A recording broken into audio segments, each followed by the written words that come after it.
Hello guys, and welcome back to my YouTube channel. In this video we'll be looking at designing action poses for a black boy character.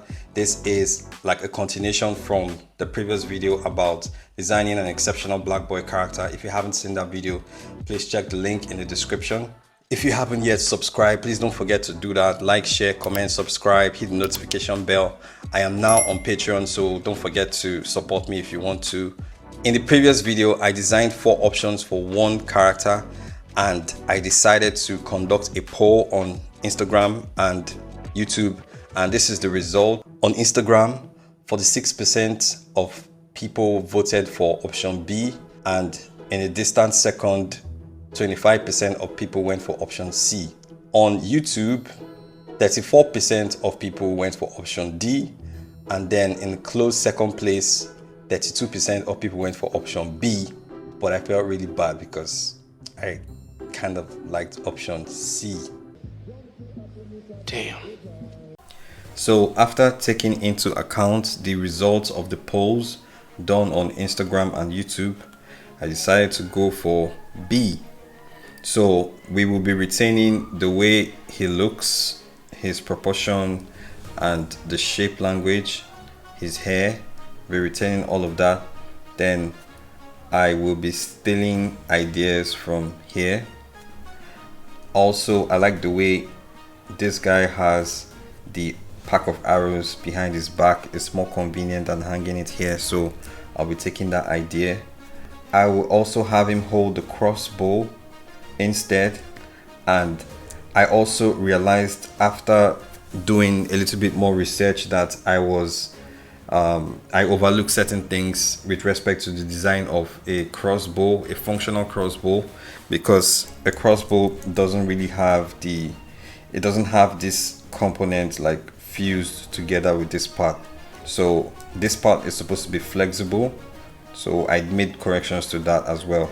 And this is the choice that I made in the final design for our character.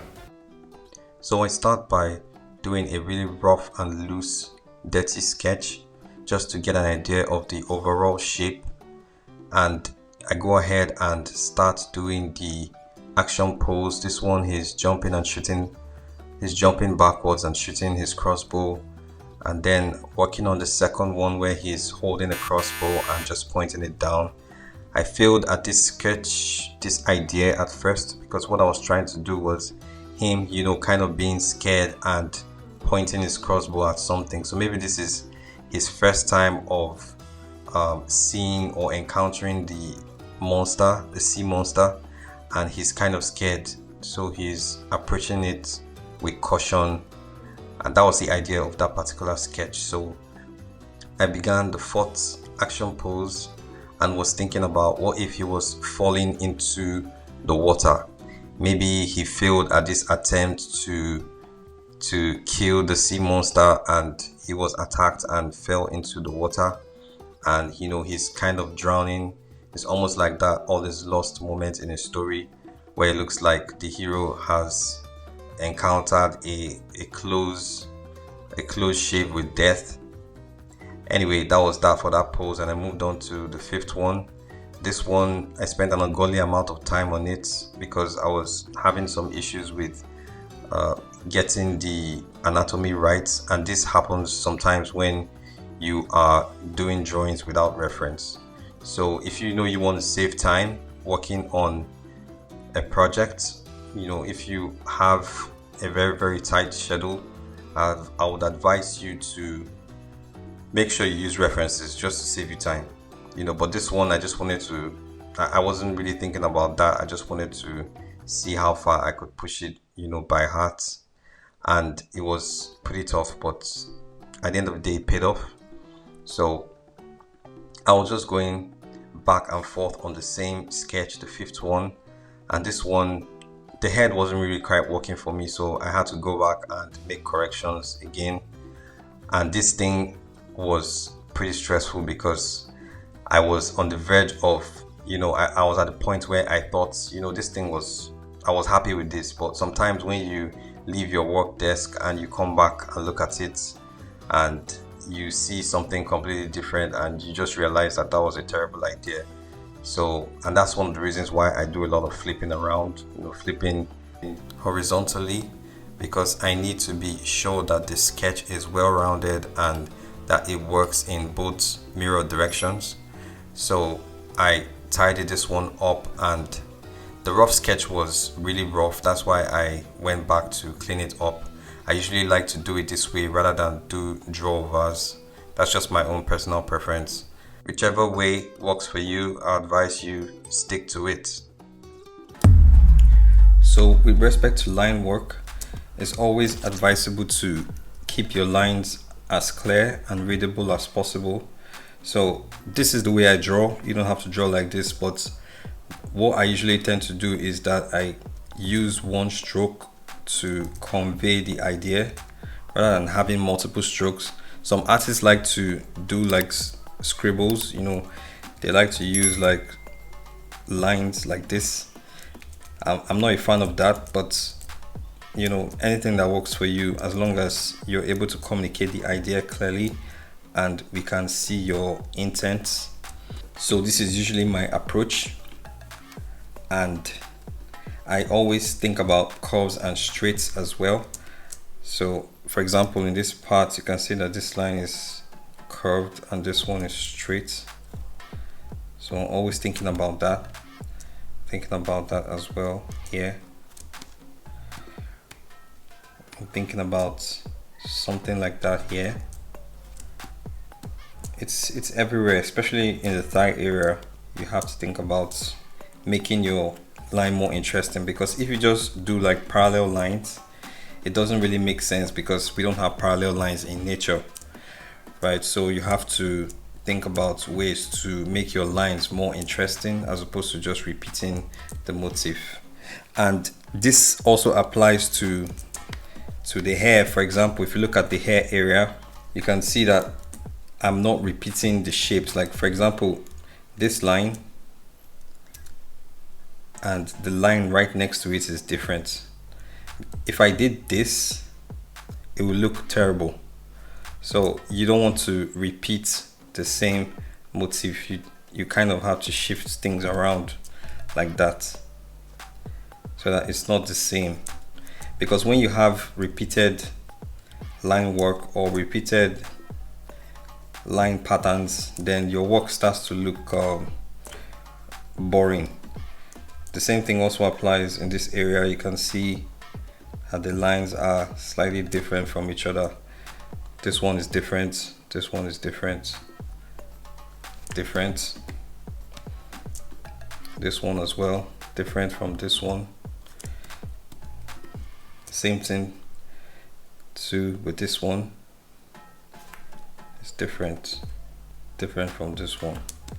So always pay attention to this, and I believe it would help make your drawings look more interesting. Back to sketching the action poses. This time around, I'm working on the 6th one. I was thinking about one where he would be running away from the camera. So let's say he's about to, maybe he wants to attack the sea monster and he's running, towards the edge of the boat just before he leaps into the air or something like that.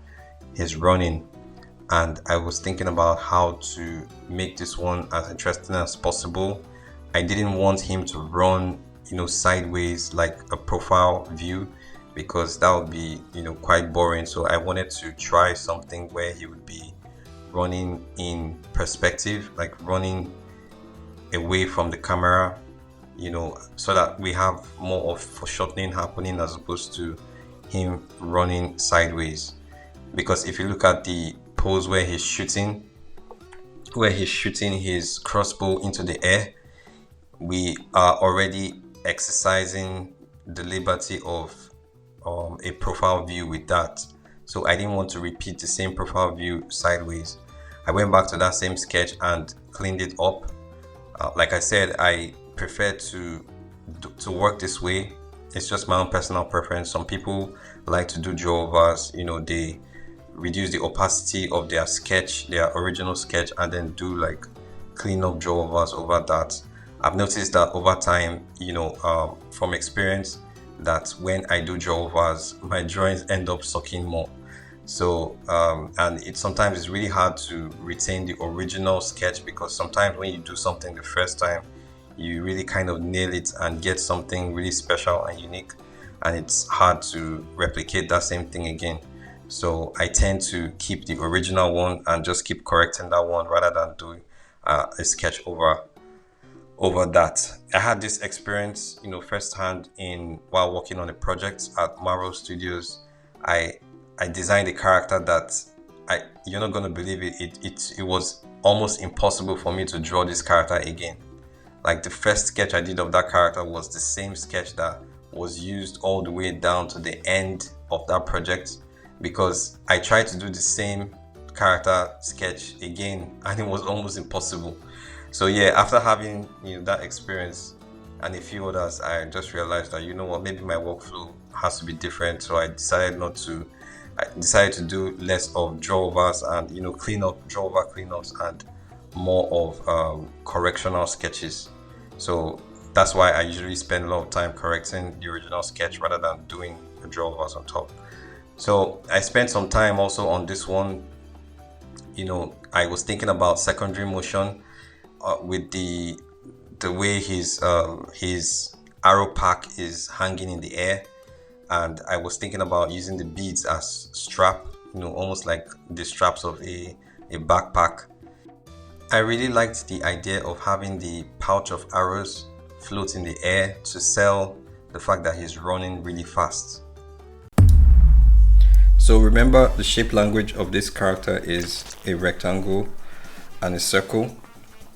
Now, looking at forceful shapes, we're thinking about how to push these shapes in the best way possible, these rounded shapes and these rectangular shapes in the character, to make it more forceful and appealing. So if you look at this pose, for example, we kind of bent that rectangular shape, to make it more forceful.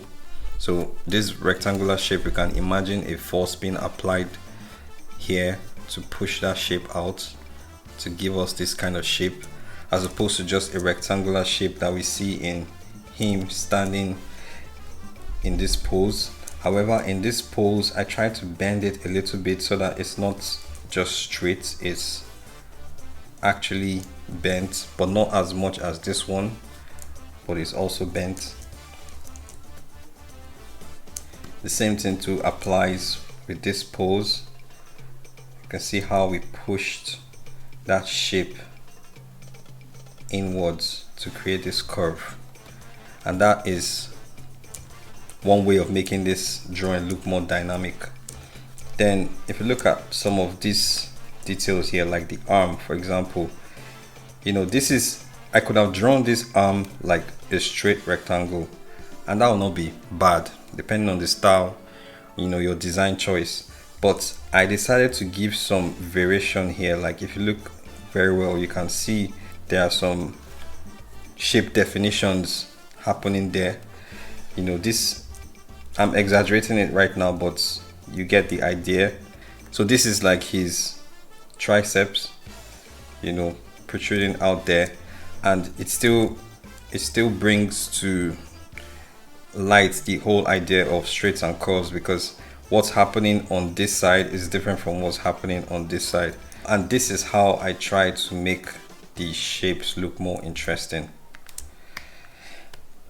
Then let's have a look at the hair, which is more like the circular component of this character design.